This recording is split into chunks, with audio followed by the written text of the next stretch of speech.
UPSC आणि एमपीएससीच्या असणाऱ्या एक्झाममध्ये ऑप्शनल सब्जेक्ट निवडत असताना बऱ्याच विद्यार्थ्यांचा गोंधळ कधी उडतो की जेव्हा त्या असणाऱ्या ऑप्शनलचा सिलेबस बघतात ना त्यावेळेस.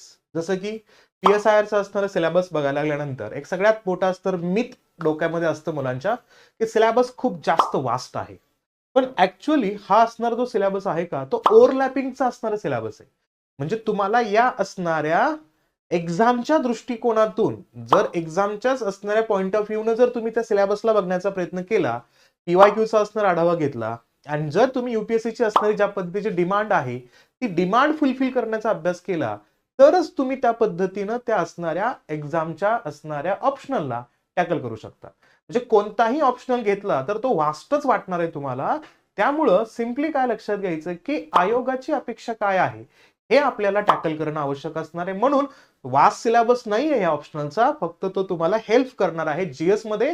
त्याचं ओव्हरलॅपिंग तुम्हाला जीएस पेपर 1, 2, 3, 4, जीएस पेपर 2 पूर्ण पॉलिटिकलचा असणारा पार्ट जो आहे ना, पॉलिटी, गव्हर्नन्स, आयआर सोबत तिथला सोशल जस्टिस, हा सगळा तुमचा ह्याच्यातूनच कव्हर होणार आहे.